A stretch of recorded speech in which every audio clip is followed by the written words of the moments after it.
Está no ar o Panorama IPEA. Os brasileiros podem aproveitar o sol para gerar energia em casa e baratear a conta. A Agência Nacional de Energia Elétrica, a ANEEL, aprovou uma resolução que estabelece condições gerais para a geração renovável de pequeno porte. E para debater este tema e as inovações do setor elétrico, o Panorama recebe Fabiano Pomper Maia, coordenador de Estudos em Infraestruturas Econômicas do IPEA, e Máximo Pomper Maia, superintendente de Pesquisa e Desenvolvimento e Eficiência Energética da ANEEL. Fabiano, para começar com você a nossa conversa, a gente citou aqui a questão da microgeração, mas como é que está o panorama hoje no mundo, principalmente nos países desenvolvidos, da geração renovável de energia elétrica? No mundo, nos países desenvolvidos, de uma forma geral, eles usam muitas fontes à base de carvão, muito de petróleo e também de energia nuclear. Então, a necessidade de diversificar a matriz energética deles já foi o principal incentivo inicial para eles começarem a introduzir fontes renováveis. E a partir daí, com a evolução das regras de meio ambiente, de emissão de CO2, que se começou a introduzir mais fontes renováveis. E as fontes, naturalmente, que já se evoluíram há muito tempo, começaram com a hidrelétrica e, mais recentemente, a eólica e solar. E países onde tem fontes geotérmicas também usam um pouco, não é o caso do Brasil. O Brasil, por questões de fontes renováveis, ele já tem uma matriz muito calcada em hidrelétrica. Então, com mais de 90% do nosso consumo é por fontes de hidrelétricas, de quedas d'água. Mas as fontes, outras fontes renováveis, a solar e a eólica, elas têm um caráter de complementar o regime de chuvas do país. Isso pode beneficiar muito o nosso sistema. Porque hoje essa complementação é feita com hoje a complementação térmicas, é feita à base de térmicas, que tem um custo do combustível que acaba acarretando um aumento do custo de geração global do sistema. O regime de ventos é meio que complementar ao regime de chuvas, de uma forma geral, no país. Da mesma forma, o regime de sol também, que depende da quantidade de nuvens na atmosfera que filtram os raios solares. E com a queda dos preços que ocorreu dos equipamentos de energia eólica e, mais recentemente, dos equipamentos de energia solar, essas fontes estão se tornando cada vez mais viáveis para a utilização no mundo, e o Brasil, por ter bastante vento e mais ainda sol, tende a se beneficiar muito disso. E, Márcio, a gente começou o programa citando a questão da microgeração, né, da geração residencial. Como é que está isso no mundo e especificamente no Brasil, que aparentemente começa agora a ser mais explorada? Né? No mundo já há algum tempo... Na verdade, é bom a gente até explicar um pouco como funciona, né, essa questão da microgeração. Na nossa caracterização lá foi duas classes, né? A microgeração, que é aquela realmente de pequena escala, que vai até 100 kW, que é mais para residências, pequeno comércio, e a mini geração já é uma escala um pouco maior, mas ainda assim abaixo de 1 megawatt, que é onde se começa a fazer plantas comerciais. Então, de 100 a 1000 kW é o que a gente chama de mini geração. Isso já é algo utilizado há algum tempo em países desenvolvidos, já existe regulamentação na Europa, nos Estados Unidos, em alguns estados, pelo menos nos Estados Unidos. E no Brasil, agora sim, a perspectiva é real, né? A ANEEL regulamentou isso em abril deste ano, dando um prazo até justamente essa semana, para que as distribuidoras, sejam concessionárias ou permissionárias de distribuição de energia elétrica, definam normas, né, normas técnicas para a conexão de pequenas unidades geradoras e também a forma de faturamento, né, desses sistemas, de modo que a partir de então, né, imagino que a partir do ano que vem, do início do ano que vem, a gente comece efetivamente, temos alguns projetos experimentais, projetos piloto, projetos de pesquisa, mas, digamos, de uma forma generalizada, a expectativa é que isso se inicie agora, no início do ano que vem, então com o consumidor podendo ter essa opção de gerar sua própria energia conectada à rede, de modo que, se ele gerar no momento que ele não está usando, ele injeta na rede, e quando ele precisar dessa energia, ele pode fazer o que a gente chama de compensação. Não vai haver comercialização, vai haver apenas esse intercâmbio, essa permuta, né, da energia que ele gera, injeta na rede, e quando ele precisa, ele pode fazer essa compensação, esse balanço. Fabiano, para o consumidor final, financeiramente falando, como compensa, o quanto compensa, por exemplo, explorar a energia fotovoltaica, né? que é um recurso muito disponível no país. Antes dessa resolução, a energia fotovoltaica era, aqui no Brasil, basicamente só utilizada em comunidades rurais isoladas, sem conexão de energia elétrica. Aí eram sistemas de placas fotovoltaicas com baterias, porque geralmente você precisa da energia elétrica mais à noite, para iluminação. Muito usado também no programa No programa Luz para Todos usou bastante isso. Com essa possibilidade de você injetar o excedente da energia gerada em casa, já começa a fazer sentido você colocar painéis na sua residência em áreas urbanas já conectadas à rede elétrica. E a gente fez um estudo para avaliar como é que estavam os preços disso no Brasil. Apesar de ainda os preços dos equipamentos estão muito ainda voltados para essa utilização rural desconectada da rede, ainda não tem muita concorrência, os preços ainda estão aparentemente elevados. Mas a gente espera que com a concorrência e uma maior escala de produção, inclusive, esses equipamentos venham a ficar viáveis para competir com a tarifa do consumidor final na rede urbana.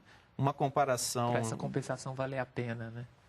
Uma comparação que a gente fez, na média do Brasil, o custo do quilowatt-hora gerado no painel fotovoltaico está em torno de R$ 0,4.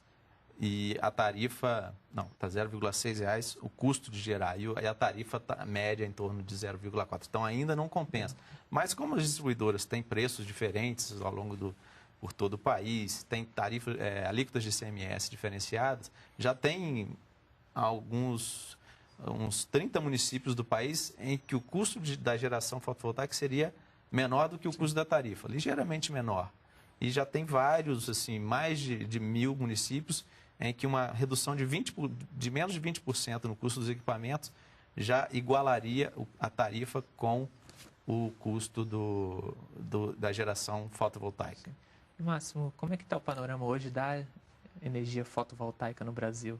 Comercial, né? Não necessariamente na questão da microprodução, mas comercialmente falando. Do ponto de vista comercial, a gente está ainda realmente dando também os primeiros passos, porque assim como na microgeração, né, as primeiras plantas, aquela unidade, aquela usina que foi construída lá no estado do Ceará, de Itauá, né, foi a primeira delas. Agora temos uma segunda já da CPFL, inaugurou semana passada ou retrasada, não me lembro bem, também de plantas com mais de 1 megawatt, que já tem uma escala comercial, né?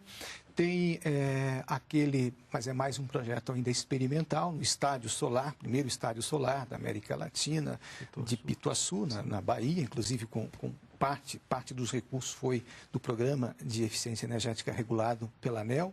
Então, é uma coisa muito recente, ela não é ainda competitiva, ela não é economicamente viável nesse, digamos, universo em que ela vai competir com os custos da geração. O custo de geração da solar fotovoltaica é muito maior, cerca de 3 a 4 vezes maior do que as fontes convencionais. A vantagem é que ele ficaria já no ponto de consumo. Claro, tem essa vantagem de ser mais eficiente, porque vai gerar no ponto de consumo, não tem as perdas, por exemplo, na transmissão, na distribuição. Agora, na microgeração, que aí é tarifa, porque ele não vai comparar com o custo da geração, não vai comparar com o preço final que ele paga, incluindo impostos, em muitas áreas de concessão. Em muitas áreas de concessão já é bem mais barato gerar, mesmo não tendo ainda definido um modelo, qual vai ser ou quais serão os modelos que vão ser utilizados para inserir a microgeração. A gente vai ter que aguardar o mercado, que isso é uma coisa que o mercado vai definir. Qual é o melhor modelo? Vai ter uma empresa que vai, por exemplo, conseguir um financiamento via BNDES para poder adquirir numa escala maior e meio que prestar um serviço para o consumidor. O consumidor vai ter acesso a um crédito na Caixa Econômica, por exemplo, no Banco do Brasil, para poder adquirir o seu próprio painel. Não está definido esse modelo, mas o que se sabe é que com a definição desse ou desses modelos de negócio para inserir a microgeração e a mini geração, certamente os preços, os custos da geração vão ficar menores e essa viabilidade vai se tornar muito maior. E um dos motivos do nosso estudo era avaliar se precisava ter incentivos para se fomentar mais a energia solar. A principal conclusão é que, por preço, não. Se tiver algum incentivo, é via financiamento. Financiamento é por imprescindível. exemplo, incluir o custo do painel fotovoltaica no financiamento habitacional, por exemplo. Mais uma questão de incentivo, né? E a gente conversa um pouquinho mais sobre isso no próximo bloco. Até já.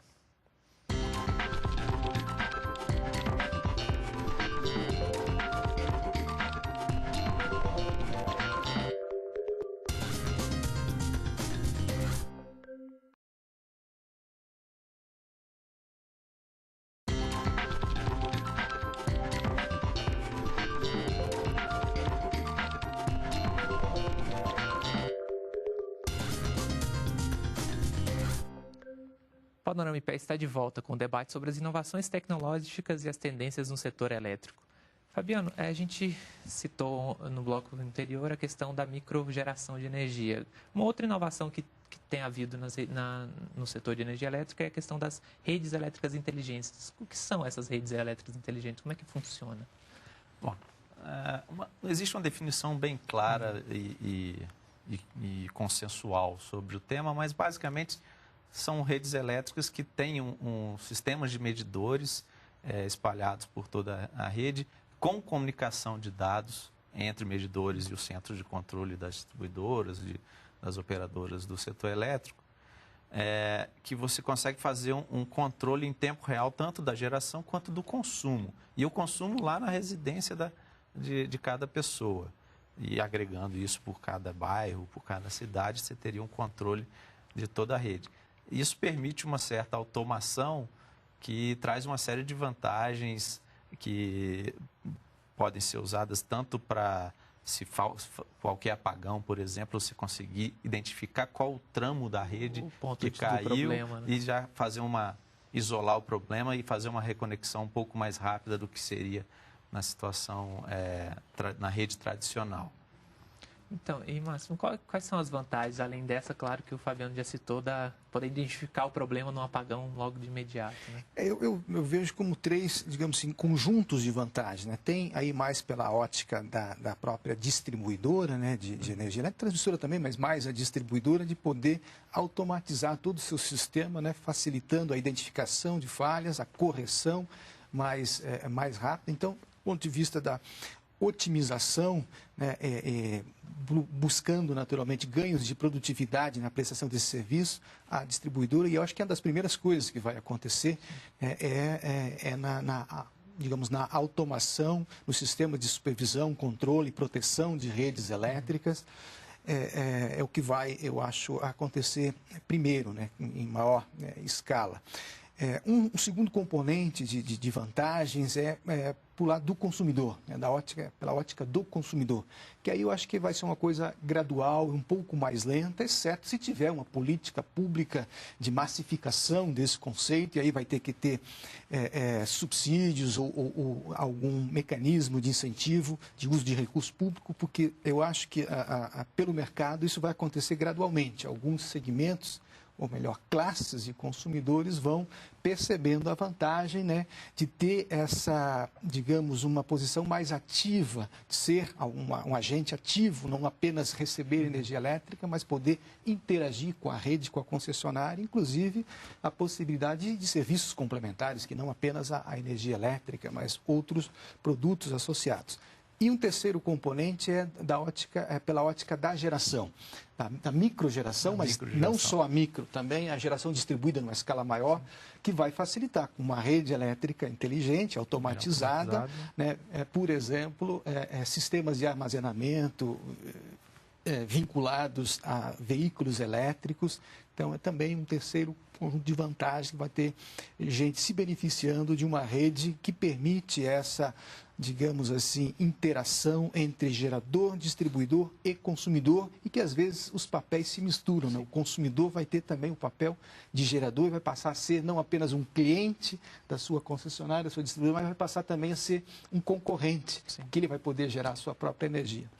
O comentário que se faz sobre redes elétricas inteligentes, um pouco anedótico, é que da mesma forma que os celulares mudaram o mercado de telecomunicações, de telefonia no país e no mundo, as redes elétricas inteligentes seriam esse ponto de inflexão na tecnologia de sistemas Certamente elétricos. será um pouco mais lento, né? Então, mas é mais ou menos atuação. na mesma proporção, né? A mudança que deve haver, né, é mais ou menos na mesma proporção. Fabiano, na sua opinião, também gostaria de ouvir o Máximo, é necessário algum tipo de política de incentivo, como o Máximo chegou a citar, para acelerar esse ritmo de adoção, já que existem inúmeros benefícios, né, tanto para o consumidor quanto para a geradora? Não sei exatamente de incentivos, talvez para a adoção desses serviços mais complementares, de educação do consumidor, para ele entender quais as potencialidades que ele vai ter ao saber exatamente o consumo dele, nisso, horário, né? O consumo dele em cada momento ele vai poder saber no limite. Sim. Vai poder automatizar a sua rede elétrica interna da casa, para programar a sua máquina de lavar roupa a se ligar às 3 da manhã, sem ele precisar levantar para ir lá ligar. Para isso vai precisar de algum incentivo.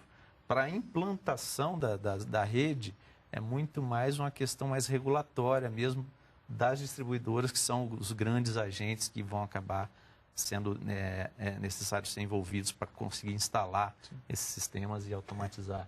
De toda forma, a regulamentação vai na ideia de criar possibilidades, incentivos para que ela faça. A regulamentação, por hora, vai porque também nesse existe um sentido. interesse, né? Agora, é uma decisão né? que tem que ser tomada pelos formuladores da política energética nacional, né? Pelo executivo, legislativo, pelo governo e não pelo órgão regulador. Se a gente quiser fazer isso, quer dizer, implementar esse conceito de rede elétrica inteligente na íntegra, num prazo mais rápido, numa velocidade, certamente sem uma política pública com a definição, inclusive, de recursos para financiamento, ou eventualmente subsídios, certamente vai ser mais lento. Se quiser fazer isso rapidamente, como se fez na Europa, na Itália, por exemplo, aí vai precisar de alguma política pública. Essa rede já, de certa forma, está ela está em implantação. Alguns países já têm ela bem mais desenvolvida, mas a grande maioria são redes bem localizadas. São cidades já com redes inteligentes, mas não o país inteiro. E a gente volta a conversar um pouquinho mais sobre isso no próximo bloco. Até lá.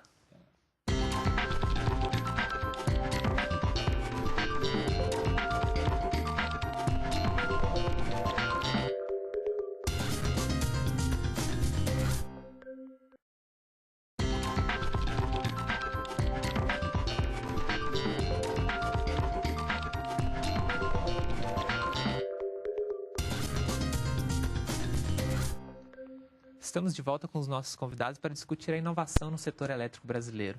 Máximo, a gente já citou nesse programa uma série de inovações que estão no horizonte do setor elétrico, mas existe um programa da ANEEL de desenvolvimento de novas tecnologias. O que é esse programa e qual que é a perspectiva dele, como ele funciona? Né? Na verdade, não é nem da ANEEL, né? É uma política pública de Estado que cabe, né, por lei, né, a implementação, né, a regulamentação, a implementação disso cabe à ANEEL, ao órgão regulador. É uma política que obriga os agentes, as empresas geradoras, transmissoras e distribuidoras de energia elétrica a realizarem investimentos mínimos em projetos de pesquisa e desenvolvimento e inovação. Nós estamos enfatizando que não basta fazer a pesquisa, o desenvolvimento tecnológico, mas é preciso dar vazão a isso, é preciso ir até o final da cadeia da inovação. Então, a regulamentação da ANEEL é no sentido de estimular, criar estímulo para que as empresas não apenas cumpram com essa obrigação de realizar os investimentos, mas que elas incorporem isso no seu dia a dia, nas suas estratégias de negócio, nas suas estratégias empresariais. Para agregar valor, né? Claro, isso, né? Claro. E deem ênfase à geração de produtos e serviços que possam ser efetivamente aplicados e que então beneficiem o consumidor de energia elétrica, que é quem paga, na verdade, porque é um encargo tarifário, sai da tarifa de energia elétrica e a gente quer, então, que essas pesquisas, esses desenvolvimentos, essas inovações beneficiem o consumidor de energia elétrica. E esses exemplos que nós citamos, inclusive, vários projetos experimentais, projetos pilotos de microgeração, solar fotovoltaica, veículos elétricos, redes elétricas inteligentes, cidades inteligentes, vários projetos experimentais que incluem, né, a pesquisa, o desenvolvimento, mas também a experimentação, né, a validação desses modelos, dos arranjos, do ponto de vista técnico e comercial, para melhor implementar isso. Então, é algo realmente importante para a inovação do setor. E, Fabiano, o IPEA fez uma avaliação de como foi recebido esse programa nas empresas, né? Como é que isso repercutiu nas empresas do setor? As empresas do setor elétrico, no início do programa, no início da década, final dos anos 90, início dos anos 2000, elas ainda estavam com um foco bastante tradicional mesmo do setor. É um setor tecnologicamente maduro e naturalmente, pesquisa e desenvolvimento não eram um fator-chave de sucesso para o negócio das empresas do setor. Então, o programa serviu para começar, as empresas começarem a enxergar que isso pode trazer alguns benefícios, algumas vantagens para o próprio negócio dela. Não era só uma obrigação legal. Isso, com o advento das redes elétricas inteligentes, mais recentemente, e de novas fontes renováveis, principalmente eólica e solar, eu diria que se a gente não tivesse esse programa hoje, talvez a gente estivesse perdendo o bonde de redes elétricas inteligentes. E o setor é o que está na fronteira da tecnologia, né, das discussões. Eles acabaram via projetos no setor, puxando a discussão de redes elétricas inteligentes e a reboque de microgeração distribuída. Então, acabou, apesar de ser um encargo para o consumidor, hoje a gente já começa a perceber benefícios mais reais que podem voltar para o próprio consumidor numa redução de tarifa no futuro, uma melhora do serviço. E, Máximo, um dos pontos que a gente ainda não citou nesse programa é a questão da eficiência energética, né? Faz parte também desse programa? Como é que a ANEEL tem trabalhado a questão da eficiência energética? Que é a grande discussão de sustentabilidade, né? Claro. Fazer mais com menos. Né? A eficiência energética tem tudo a ver com a questão das próprias fontes renováveis, porque tem a questão ambiental, tem a questão da sustentabilidade, o lado racional do uso dos recursos, né, que tem a ver com as fontes renováveis, com a microgeração, com a rede inteligente. Mas aí, falando mais especificamente do lado do uso final, né, da energia, o uso mais eficiente e racional, aí, assim como existe essa política pública de estímulo à pesquisa, desenvolvimento e inovação, existe também uma que vem da mesma lei, a Lei 9.991, que obriga, aí no caso só as distribuidoras de energia elétrica, a realizarem investimentos mínimos, um percentual, 0,5% atualmente da receita operacional líquida, isso dá cerca de 400 milhões de reais por ano em todo o Brasil, em ações de eficiência energética no uso final, esclarecendo, informando o consumidor, educando, mostrando a ele que é bom, né, é um bom negócio investir em eficiência energética, na hora de adquirir um equipamento, escolher aquele que tem não apenas o menor custo de aquisição, mas o custo ao longo, né, de toda a sua vida útil, programas pilotos experimentais, como foi feito, por exemplo, o caso mencionado aqui do estádio solar de Pituaçu, foi um projeto de eficiência energética, porque ao inserir, né, a solar fotovoltaica, você está evitando usar a rede, gerando localmente, então não deixa de ser também uma ação de eficiência energética. Então é mais uma política pública que cabe à ANEEL regulamentar, implementar e definida aí no âmbito dessas políticas públicas de estímulo à inovação e à eficiência energética. E pelo estudo do IPEA, como é que a gente observa essa questão da eficiência energética nas empresas? Esse investimento tem repercutido também? Tem repercutido, sim. Elas também... inclusive, esse tem um benefício mais de curto prazo. Acaba sendo... que tem um benefício financeiro, muitas vezes, para o consumidor, para a empresa. Financeiro mais imediato. Então, esse não teve a mesma... resistência inicial que teve o de pesquisa e desenvolvimento. E eu pergunto para os dois também, é uma questão que a gente discute muito quando fala de pesquisa e desenvolvimento, é a questão da mão de obra para esse setor. É um problema, é um gargalo no setor de energia elétrica? A gente já está encerrando nosso bloco já de considerações finais, mas é um gargalo hoje? As empresas relataram esse tipo de problema, mas da mesma forma que era um problema de mão de obra qualificada para os engenheiros que não atuavam com pesquisa e desenvolvimento e para outros cargos, outros técnicos também.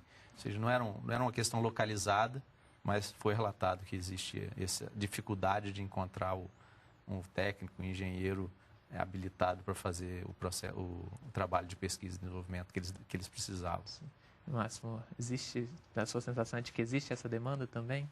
Claro, essa questão, né, digamos assim, da falta de mão de obra qualificada não é só nessa área, nesse assunto. No setor elétrico, existe essa preocupação. A nossa engenharia tem carência, né, de profissionais, mas em se tratando de... inteligente pode faltar, por exemplo, muito. É uma preocupação nos Estados Unidos já. Em se tratando de pesquisadores, a gente sente a falta de pesquisadores e até de, mais que o pesquisador, da infraestrutura que inclui, né, laboratórios, inclui outras componentes necessárias para fazer pesquisa e desenvolvimento em algumas regiões do país. Nós temos uma certa... A carência ela é generalizada, na média faltam profissionais qualificados. Se a gente quiser, de fato, reduzir essa dependência tecnológica que o país tem, mas que o setor de energia elétrica tem, a gente precisa de mais profissionais em todas as regiões. Mas o problema é que em algumas regiões falta realmente massa crítica, falta pessoal, mão de obra, falta até instituição de pesquisa, ou então ela não tem condições mínimas, e esse programa estimula. Nós permitimos e às vezes até exigimos, dependendo do tipo de projeto, que se inclua formação de profissionais e capacitação de laboratório para poder, obviamente, fazer bons projetos de pesquisa e colocar novos produtos e serviços no mercado. Agradeço, Máximo, a participação de você, foi muito boa a discussão. Que a gente agradeço pode ficar pelo aqui várias horas pela discutindo. oportunidade de discutir esse assunto. Márcio. Agradeço também, Fabiano, por ter participado aqui com Obrigado. a gente. E agradeço também a você que nos acompanhou no Panorama. O programa fica por aqui. Até a próxima semana.